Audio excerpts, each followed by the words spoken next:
Ya, Assalamualaikum warahmatullahi wabarakatuh. Perkenalkan, nama saya Kevin Oktania Salman dengan NIM 124 180043. Di sini saya akan menjelaskan tentang mata kuliah RBPM atau Rancang Bangun Perangkat Lunak dengan subbabnya proses model.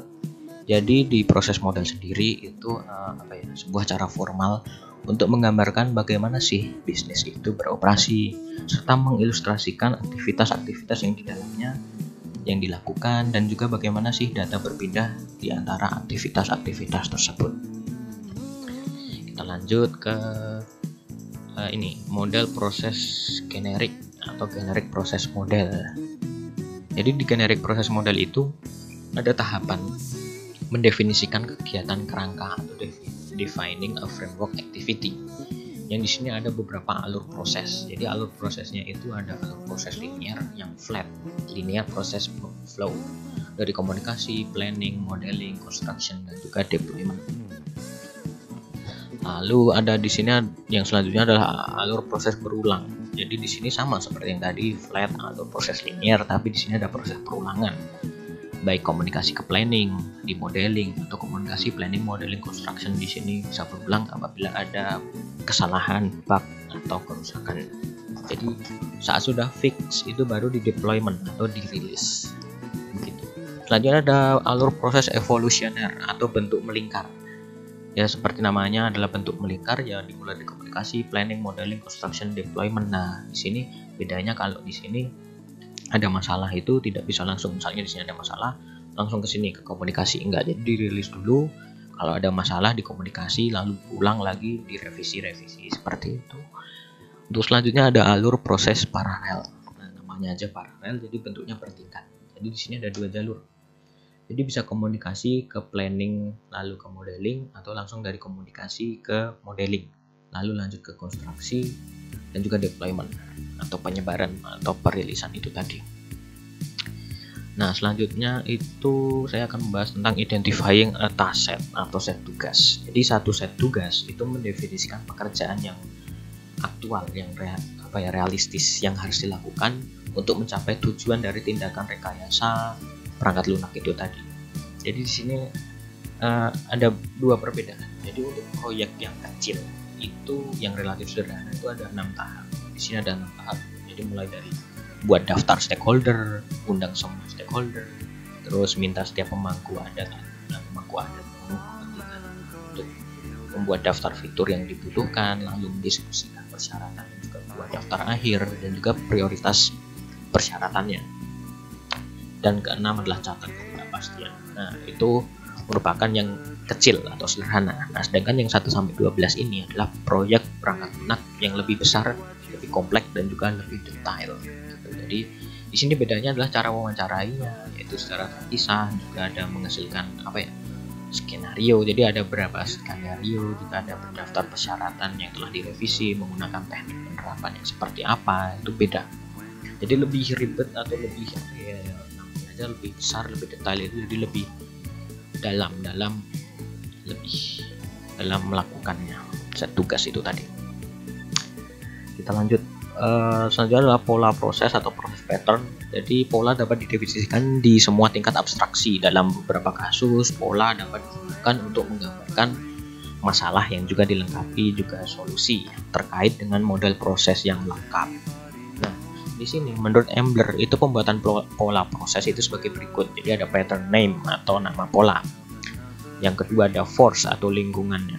Jadi lingkungan itu bisa ditemui dan membuat masalah terlihat dalam yang mempengaruhi solusinya. Di sini ada tipe sendiri ada 3, yaitu pola panggung, stage, task dan juga pace. Jadi task adalah pola tugas, pace adalah pola fase. Nah selanjutnya ada initial konteks atau konteks awal yang menjadikan pola ini sebelum dimulai itu seperti apa. Problem sudah jelas adalah masalah spesifik yang harus dipecahkan dengan pola, dan solusinya itu menjawab sebuah masalah dan menjelaskan bagaimana pola itu diterapkan harus sukses. Nah, resulting context yang menghasilkan, maksudnya menjelaskan kondisi yang akan dihasilkan setelah pola tersebut berhasil diterapkan. Nah, yang terakhir adalah related pattern atau pola terkait. Jadi yang pola-pola yang terkait atau yang memiliki relasi itu bagaimana begitu. Nah, selanjutnya saya akan membahas proses assessment dan juga improvement. Nah, di proses penilaian dan peningkatan proses, kalau dalam bahasa Indonesia itu ada preskriptif proses model atau model proses preskriptif. Di sini ada dua, yaitu the waterfall model dan juga incremental proses model. Jadi awalnya itu diusulkan untuk menertibkan pengembangan perangkat lunak yang sudah hancur atau yang banyak bug, banyak direvisi, yang harus direvisi. Nah, itu model proses preskriptif yang memiliki dua model, yaitu waterfall dan juga incremental yang saya ambil. Untuk yang model air terjun atau waterfall ini terkadang hidupnya tuh klasik. Jadi dimulai dengan dimulai dengan spesifikasi kebutuhan pelanggan dan juga berkembang dari melalui perencanaan, pemodelan, konstruksi, penerapan yang berpuncak pada dukungan berkelanjutan dari perangkat lunak yang telah selesai. Itu untuk the waterfall. Lalu untuk yang selanjutnya itu adalah model proses incremental yang berfokus pada pengiriman produk operasional dengan setiap kenaikan. Jadi penambahan awal adalah versi yang dicopoti, dipreteli dari produk akhir, tetapi memberikan kemampuan yang melayani pengguna dan juga menyediakan platform untuk evaluasi oleh pihak user. Selanjutnya di sini ada beberapa model proses ya. Jadi ada spiral model dan juga concurrent. Untuk spiral itu lebih ke arah perangkat lunak evolusioner yang menggabungkan sifat iteratif dan prototyping dengan aspek terkontrol dan juga sistematis. Sedangkan concurrent itu lebih ke arah model pengembangan bersama. Terkadang dipanggil rekayasa bersamaan. Memungkinkan tim perangkat lunak untuk mewakili elemen berulang dan bersamaan dari model proses manapun. Itu untuk concurrent model. Selanjutnya saya akan membahas spesialisasi proses model. Ya. Nah, di sini ada komponen based development. Jadi teknologi yang digunakan untuk membuat komponen model pengembangan berbasis komponen yang menggabungkan langkah-langkah, yaitu mulai produk berbasis komponen, masalah integrasi komponen dipertimbangkan, arsitektur perangkat lunak dirancang untuk akomodasi komponen diintegrasikan dengan arsitektur, dan juga pengujian komprehensif yang dilakukan untuk fungsional yang tepat. Selanjutnya ada the formal method model, yaitu meskipun bukan pendekatan arus utama, model formal menawarkan lunak yang bebas cacat, namun kekhawatiran tentang penerapannya dalam lingkungan bisnis telah disuarakan. Jadi seperti perkembangan model ini waktunya lama, mahal, sulit untuk menemukan model sebagai mekanisme komunikasi untuk pelanggan yang secara teknis tidak canggih atau masih gaptek gitu. Nah, yang keempat adalah unified process. Nah, di sini ada fase of unified process. Di sini ada beberapa fase. Jadi fase awal itu merupakan UP atau mencakup komunikasi pelanggan di sini. Terus selanjutnya ada fase elaborasi. Nah, inception ini di sini ada fase elaborasi yang meliputi kegiatan komunikasi dan pemodelan pada proses generik. Terus ada tahap konstruksi, di sini ada fase transisi juga di sini, dan juga nanti ada produksi di sini untuk produksinya. Setelah dirilis itu diproduksi secara massal setelah melakukan beberapa fase ini. Nah, selanjutnya personal and team proses model. Jadi di sini itu ada beberapa. Yang pertama adalah personal software process atau PSP. Model PSP ini didefinisikan 5 aktivitas, yaitu ada perencanaan.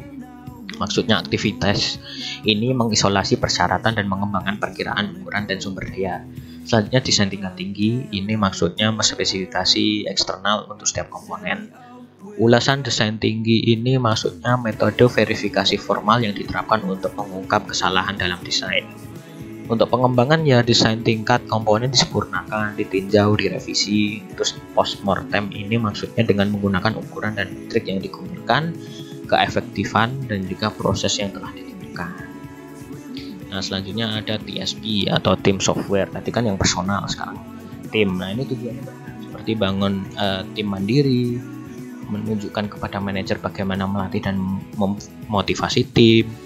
terus mempercepat perbaikan proses karena dilakukan sebanyak tim ya, dari tim, terus memberikan panduan perbaikan untuk organisasi dengan kematangan yang relatif tinggi, lalu memfasilitasi pengajaran di tingkat perguruan tinggi atau universitas tentang keterampilan tim di tingkat industri atau dunia kerja besok.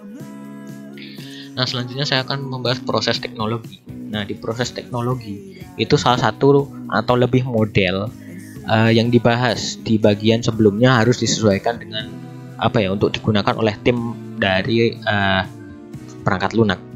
Untuk menyelesaikan ini, alat teknologi proses telah dikembangkan untuk membantu organisasi software untuk menganalisis proses mereka saat ini. Jadi mengatur tugas kerja, mengontrol dan memantau kemajuan atau progres, dan juga mengelola kualitas teknisnya.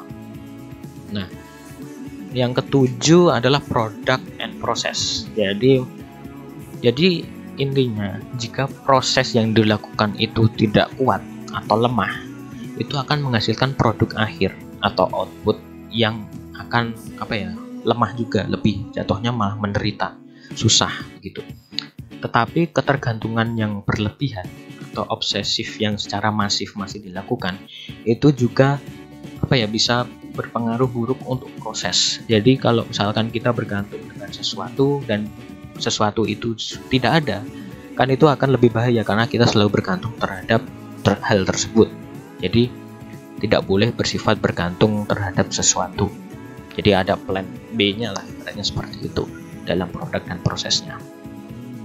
Nah, di akhir di sini saya summary atau kesimpulan. Jadi kesimpulannya ini saya akan menjelaskan, jadi modal proses generik itu untuk rekayasa software mencakup sekumpulan kerangka kerja dan aktivitas seperti tindakan dan juga tugas kerja yang masing-masing bervariasi, yang dapat dijelaskan dengan aliran proses yang berbeda-beda. Terus langsung model proses preskriptif itu telah diterapkan selama bertahun-tahun dalam upaya untuk membawa keteraturan dan struktur pada pengembangan rekayasa perangkat lunak. Untuk model proses sekuensial seperti model waterfall itu adalah paradigma rekayasa perangkat lunak yang tua. Mereka menyarankan aliran proses yang linier, yang sering tidak konsisten dengan realita yang modern. Jadi ada kesinambungan yang berbeda, ada kesenjangan begitu. Terus selanjutnya ada model proses inkremental, itu bersifat iteratif dan menghasilkan versi perangkat lunak yang berfungsi cukup efektif dan juga efisien cepat. Jadi model proses evolusioner mengenali sifat iteratif dan inkremental dari sebagian besar proyek rekayasa. Selanjutnya ada model proses concurrent. Jadi memungkinkan tim perangkat lunak untuk mempresentasikan elemen yang berulang secara dan bersamaan dari model proses manapun gitu. Nah, yang terakhir itu ada model pribadi dan tim. Yang tadi perbedaannya sudah saya sebutkan. Jadi model pribadi dan tim ini untuk proses untuk proses perangkat lunak yang telah diusulkan. Jadi keduanya ini menekankan untuk proses perancangan dan juga pengarahan diri sendiri sebagai bahan utama untuk proses perangkat lunak yang bertujuan akhir untuk sukses. Jadi itu sih menurut saya kesimpulan yang saya dapat setelah saya membaca buku yang sudah saya rangkum dan saya aplikasikan ke PPT. Jadi terima kasih sudah mendengarkan. Mohon maaf apabila banyak kurang dan salahnya atau bahasanya yang juga belibet, nggak enak didengar atau apa. Jadi saya mohon maaf. Mungkin saya tutup, kurang lebihnya mohon maaf. Wassalamualaikum warahmatullahi wabarakatuh.